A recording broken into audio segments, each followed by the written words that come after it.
A short biographical sketch of Mariamne Forsyth Seegmiller. My maternal grandmother, Mariamne Forsyth, was born April 6, 1848, at Pottawatomie, Iowa. To parents, Thomas Forsyth, born September 20th, 1813, at Kelso, Roxbury Shire, Scotland, and Isabel O'Donnell Forsyth, born the 17th of May, 1819, at Glasgow, Scotland. They both came as children to America on the same sailing vessel in the spring of 1820, landing at Quebec and eventually settling near Montreal, Canada. So Mariamne, the fifth child of Thomas and Isabel O'Donnell Forsyth, was truly a Scottish lassie. Thomas and Isabella were married in April of 1839 at Leonard, Canada. Thomas's great desire to find the true religion and the proper way to worship God led him and his family to leave Canada and settle in Galesburg, Kalamazoo, Michigan. Here he did find Mormon elders and embrace the gospel, and on August the 4th, 1844, he was baptized by an elder, M.E. Webb. He was the first member of the Forsyth family to join the Church of Jesus Christ of Latter-day Saints. Mariamne's parents and children followed the movement of the saints west, sharing in persecutions and hardships on the way to Nauvoo and to Pottawatomie, Iowa, where Mariamne, or Minnie as she was always known, was born. By the time the family left for Salt Lake Valley with the Stephen Markham Company, there were 7 children as follows: Thomas Robert, Jeanette, George James, Isabella Jean, Mariamne, Neil Donald, and Seville Delina. My mother, Julia Segmiller, used to tell us about how grandmother, when just 4 years old, walked a good share of the way across the plains, carrying in her apron her little play dishes which she refused to leave behind. My younger sister Minnie, having been named for her, fell heir to the dishes, and she still has and cherishes them. In November 1852, soon after their arrival in Salt Lake City, baby Seville Delina died, followed in death on December the 23rd, 1852, by the dear wife and mother Isabella, leaving Thomas with 6 motherless children under the age of 12 years. It must have been extremely hard for Thomas, but in August of 1953, he married a young widow from England, Mary Browett Holmes. They stayed in Salt Lake 8 more years, during which time 5 more children were added to their family: George Joseph, Mary B., Christina, William, and Eleanor, who died in infancy. Then Agnes was born at the mill on Pine Valley Mountain, and Benjamin was born in Tokerville, Utah. For in 1861, the parents had answered the call by Brigham Young to go to the Dixie Mission and establish a sawmill to make lumber, shingles, and lath for the settlers there. Their first winter, a hard one, was spent in Bellevue in a tent.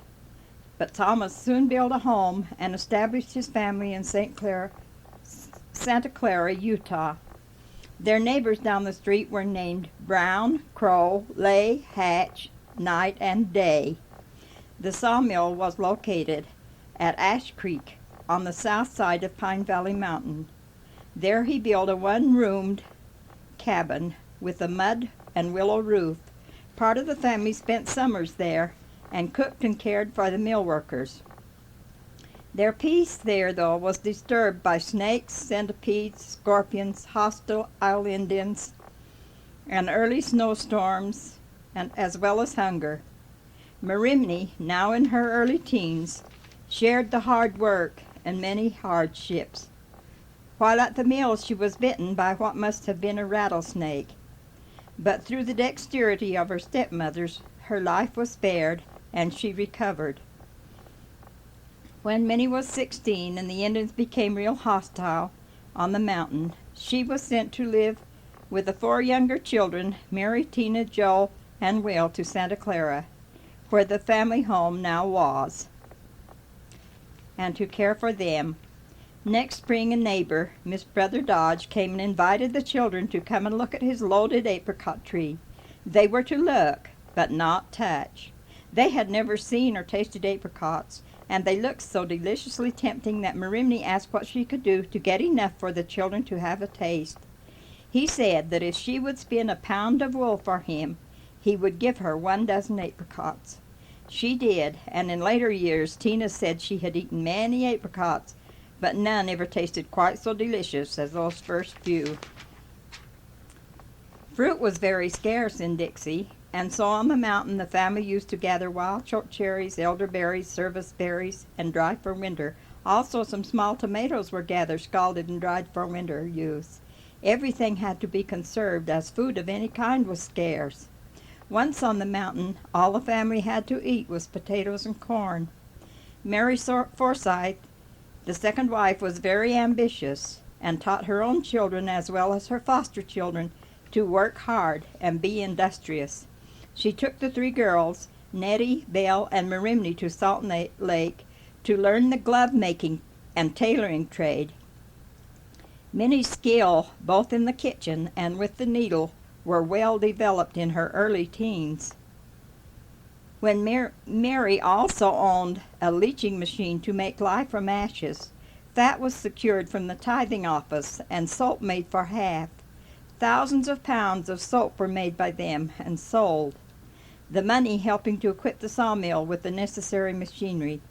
Mary was a good mother, and the children all loved her. Mariamne, or Minnie, was now about 20 and probably very charming. Her sisters, Nettie and Belle, both married and living in Salt Lake, arranged for Minnie to meet a young Canadian, Charles William Segmiller, who was a recent convert. Charlie had a farm on the Jordan River, where he lived with his widowed mother, Anna Eve, a sister Amelia, and brother William. When Charlie and Minnie met, they became good friends, sweethearts, and man and wife in a short and beautiful courtship. Their binding, unselfish love that they felt for each other grew deeper with each passing year of their lives.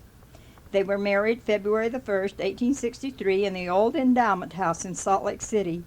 From then on, Anna Eve, Charlie's mother, made her home with them. In 1867, they accepted the call by President Young to go to the Dixie Mission, as did Charlie's brother Daniel, and established a tannery at Leeds. His brothers William and Adam had already been called to the Muddy Mission at St. Joseph. Charlie's efforts to sell his Jordan River property was not successful, so he and Minnie had to leave, realizing nothing for his hard labor and investment. With all that they owned piled into 2 wagons, the two brothers traveled south together. At Cedar City, they were disappointed in getting flour for winter, so had to take loose wheat.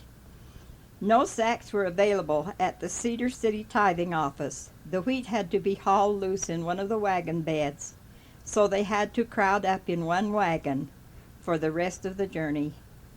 They did get the wheat ground, however, at the Virgin Grist Mill, so that they had flour for the winter. Charlie and Minnie went to her parents' home in Tokerville. It must have been a welcome journey's end for grandmother, as she was expecting her first baby in the spring. The brothers secured land at Leeds and cleared boulders and brush in preparation for the tannery. But a change in plans by Apostle Snow to establish the tannery in St. George instead sent Charlie and Minnie to the Muddy Mission to replace Adam, as Adam knew more about leather curing than Charlie, having learned it in Canada from their father before their father's death. What a long, hard trip that had to be for grandmother, but she was willing to follow Charlie wherever duty called. So once again they loaded up and headed out to begin again. Their first child, a son, Charles William Jr., was born May 1869.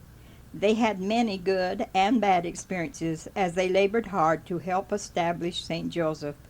Their second son, Gila, was born January the 7th, 1871. Their joy this time, though, was saddened because of having to leave their farm and home again so soon. An act of Congress changed Utah's boundaries, making St. Joseph part of Nevada, and the people there subject to Nevada laws. Nevada demanded a tax of $5.70 per capita and back taxes. Besides, no one had money to pay, so acting on the advice of President Young, the 600 saints turned their backs on their farms and homes and sought abode elsewhere. Gila was but 2 weeks old. Grandmother Minnie walked up the steep hills, carrying the baby and helping little Charlie along as best she could. Charlie and his little dog both had canker real badly, so each time she stopped to rest, she had both mouths to doctor. They went to St. George at first, and October the 4th, 1872, a third son was born, Edwin D. He was very frail and hard to raise in those times. Excuse me. In 1873, they moved to Sevier County, settling first in Glenwood, where Charlie worked in the tannery and helped build canals. Then they joined the United Order in Prattsville, where Charlie was head of the Teamsters. I'm sure Minnie did her part there also. They had a nice 2-room log home, which was remembered because Minnie kept it so neat and tidy. And by her skill with the needle, she made her family lovely clothing. Frank, the fourth son, was born September the 28th, 1854, and in due time a fifth son, Donald, was born, but died shortly after birth. Imagine their joy when on March the 12th, 1877, Julia Isabella, their first daughter and my precious mother, came to bless their home. When she was but 6 weeks old, the need came to leave the order and return once more to St. George to care for Charlie's aging mother. Grandfather always said that they left the order with 5 children, a poor team, a wobbly wagon, and 1 cow, which they tied behind the wagon, and made the long, tiring, dusty trip back to St. George, which now became their permanent home. It was a joyous reunion with Charlie's mother, and they moved into the old adobe home with her. They cared for her as she worked in the temple until death called the aged mother, Anna Eve, home on February 1878. She was buried in St. George City Cemetery. It must have been a sad parting, as many loved Charlie's mother very dearly. Next year, another baby girl was born, and they named her Anna Eve. Their other children are as follows: Florence Bell, born in 1881 and died within the year; Minnie, Leila Fern, Daniel Adam, George Harmon, and the last, Marcia Jeanette, born November the 12th, 1892, so small and dainty that they always called her Dolly. Mother never had the aid of a doctor with any of her 13 children. Grandmother never had a doctor with any of her 13 children. Grandfather was working hard to get the farm established in the Washington field, and at times grandmother worked right along beside him in the field, going back and forth from the farm to St. George, as need be, for church, school, gardening, etc.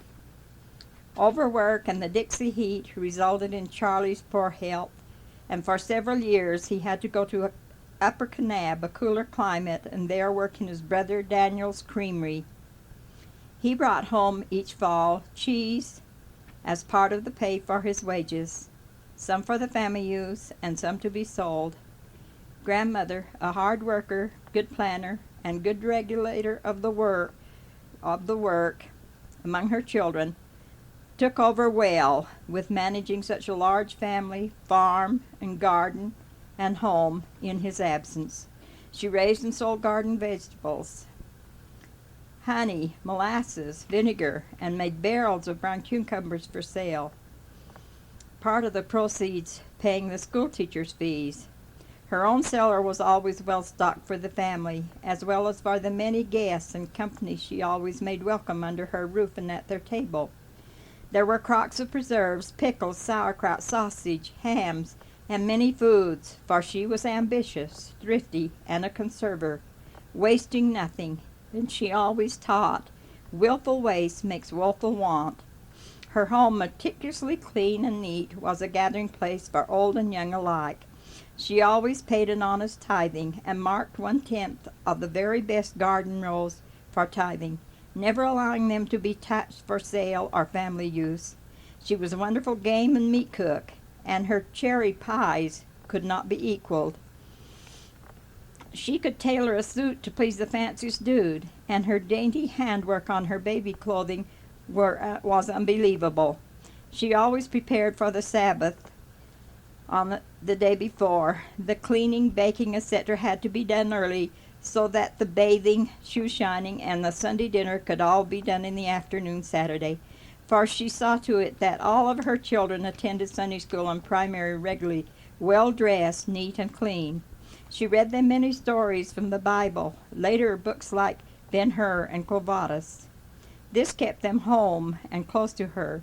She was always neat and particular in her own dress. Even the Dixie Sun couldn't induce her to go without her corsets. Equal to any pioneer task, she could dance the heel and toe polka to the envy of any belle of the ball. She loved and stood for any advancement in the community. She helped and supported grandfather in all of her family in all their church duties and activities, delighting in their successes. As their children grew older and married, and the grandchildren came, they rejoiced and enjoyed them. As a result of hard, persistent labor, they now owned one of the finest farms in all southern Utah. With the family well on its way, they could relax, build their long-awaited beautiful home, and enjoy each other's company together. In September of 1911, when I was 3 months old, they welcomed my mother, Julia Roundy, and her 5 young children into their home for the winter. So the eldest 3 children could attend school while my father builded a home in the new town of Alton. So I don't remember my grandmother, but I love to think that she loved and caressed me, and that her kind hands must have helped my mother care for me that first winter. November the 11th, she and grandfather were called as ordnance workers in the St. George Temple, but in June 1912, her failing health made it necessary for her to discontinue her temple duties. On July 30th, 1912, this wonderful lady passed away. She didn't live in vain, as each day she brought love, wisdom, and service into the lives of others. She was greatly missed and deeply loved by all. Grandfather never remarried, but he finished building the beautiful home and worked in the temple many more years, passing away at the age of 104 years in St. George, Utah.